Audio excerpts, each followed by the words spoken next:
Assalamualaikum warahmatullahi wabarakatuh. Salam. Perkenalkan, nama saya Raden Senjaya. Di sini saya ingin menjawab beberapa pertanyaan UTS yang ditanyakan kepada kami sebagai mahasiswa. Jawabannya adalah community development merupakan kegiatan pengembangan masyarakat yang diarahkan untuk memperbesar akses masyarakat untuk mencapai kondisi sosial, ekonomi, budaya yang lebih baik apabila dibandingkan dengan sebelum adanya kegiatan pembangunan. Sedangkan community empowerment merupakan proses pembangunan yang membuat masyarakat berinisiatif untuk melakukan kegiatan sosial guna memperbaiki situasi dan kondisi diri sendiri, juga lingkungan sekitarnya. Itu pertanyaan kedua. Perencanaan pembangunan desa sebenarnya sudah menjadi agenda setiap tahunnya yang dilakukan oleh pemerintah desa yang disusun secara berkala. Adapun susunannya: 1. Perencanaan pembangunan desa.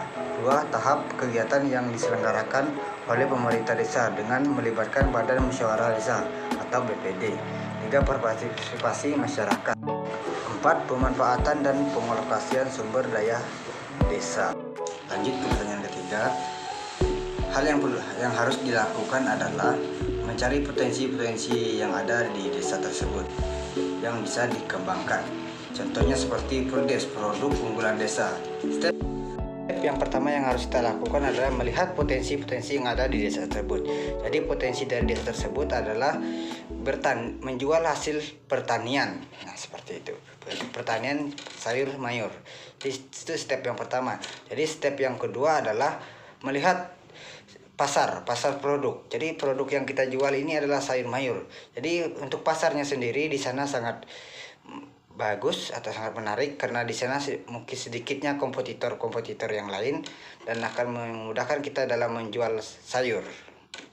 Step yang ketiga adalah melihat kelemahan dari apa yang kita lakukan.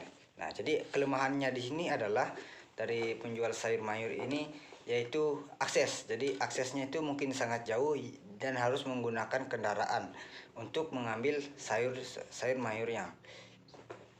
Step yang berikutnya adalah melihat peluang.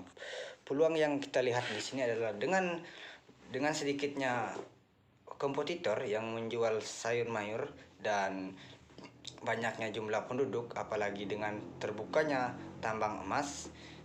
Jadi banyaknya jumlah penduduk yang ada di Sekatak membuat sayur-sayur cepat habis dan harga sayur di kompetitor lain juga tergolong sedikit mahal. Jadi kita cukup menjual barang lebih murah dan itu akan membuat barang cepat habis dan laku.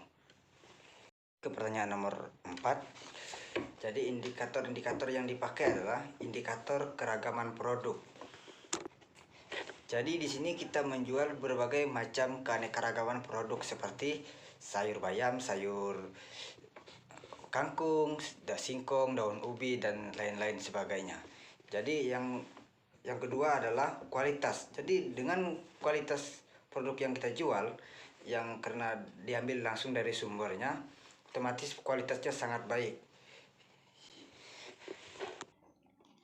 Yang berikutnya adalah bentuk dan ukuran produk. Nah, jadi bentuk produk yang kita jual adalah yang harus besar-besar karena masyarakat di sana menilai bahwa jika sayur itu dijual dengan ikatan besar itu sangat menarik dan kemungkinan barang yang dijual akan cepat laku juga. Nah, contohnya seperti kangkung. Jadi kangkung itu harus lebih besar sedikit lagi agar bisa dijual. Berikutnya adalah bentuk dan ukuran produk. Nah, jadi kita harus meningkatkan ukuran produknya. Jadi misalnya dari ikatan sayur bayam atau sayur kangkung, kita harus menambah ikatannya agar lebih besar, agar lebih kelihatan menarik dan bisa dilihat oleh pelanggan bahwa produk yang kita jual itu lebih menarik. Indikator berikutnya adalah pelayanan. Jadi pelayanan yang dimaksud di sini adalah cara kita melayani pelanggan. Nah, seperti kita sudah tersenyum dan kita ramah kepada pelanggan agar pelanggan tidak lari dari kita dan tidak mencari belanja ke tempat yang lain-lain lagi. Jadi cara melakukan pengawasannya adalah dengan melihat dari testimoni dari pelanggan. Nah, jadi apakah pelanggan itu suka dengan sayur yang kita jual atau tidak. Nah, jadi kita bisa melihatnya dari situ.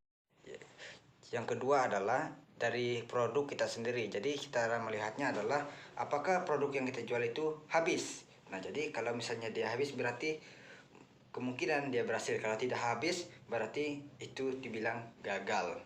Lakukan adalah beradaptasi dengan cara bergaul dengan masyarakat sekitar sekeliling kita agar kita bisa tahu apa yang kita lakukan, agar masyarakat tahu juga tujuan kita ke situ untuk apa. Jadi kita harus rajin-rajin berkomunikasi dengan masyarakat sekitar. Jadi agar masyarakat tahu kita ke sana.